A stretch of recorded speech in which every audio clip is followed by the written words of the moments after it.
विज्ञानाच्या युगात जगत असताना राष्ट्रीय विज्ञान दिन साजरा करण्यामागची भूमिका किंवा संकल्पना नेमकी काय आहे? एक असा विचार मांडण्यात आला म्हणजे NCSTC म्हणजे national council for science technology communication यांनी की एक असा दिवस पाहिजे की त्या दिवशी पण काय विज्ञान करतोय हे सोप्या भाषेमध्ये लोकांना समजावून सांगावं. सर, बॉलिवूडने ना एक कॉन्सेप्ट खूप फेमस केली आहे, ती म्हणजे टूटता हुआ तारा. की टूटता हुआ तारा दिख रहा है तर तुम्ही तुमची विश मागा, म्हणजे मनातली इच्छा व्यक्त करा, ती इच्छा पूर्ण होईल. हो. तर ही काय कॉन्सेप्ट आहे? खरं म्हणजे हे तारे तुटतच नसतात कारण तारे आपल्यापासून खूप म्हणजे खूपच दूर आहेत. या ग्रहताऱ्यांचा मानवी जीवनावरती खरंच परिणाम होतो का?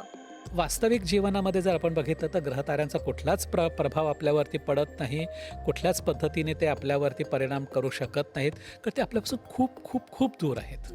बरेच जण त्या ग्रहांच्या अंगठ्या आपल्या हातामध्ये घालतात, खडे जवळ बाळगतात. तर या खड्यांचा आणि या ग्रहांचा अर्थार्थी काय संबंध असतो? खरं तर काही नसतो, काही संबंध नसतो. लोक म्हणतात की माझ्यामुळे मी हे घातल्यामुळे हे झालं, मी घेतल्यामुळे ते झालं, मला असं झालं.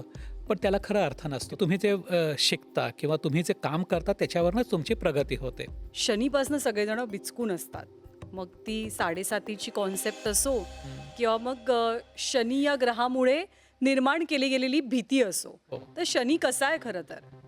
शनी अत्यंत सुंदर आहे, दिसायला खूपच छान आहे.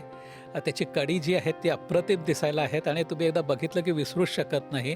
दुर्बिणीतनं बघताना अप्रतिम दिसणारा ग्रह आहे.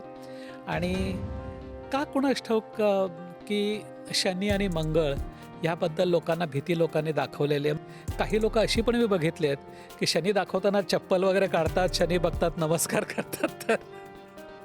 पण मग त्याच्यासाठीच ही जनजागृती करण्यासाठीच हे विज्ञान दिन आपण साजरा करायचा प्रयत्न करतो. त्या दिवशी आपण सांगतो की असं ह्याच्यावरती कुठलाही प्रभाव पडत नाही. एक शास्त्रज्ञ म्हणून तुमचं याच्याबद्दलचं काय मत आहे? खरंच AI आलं तर नोकऱ्या जाऊ शकतात?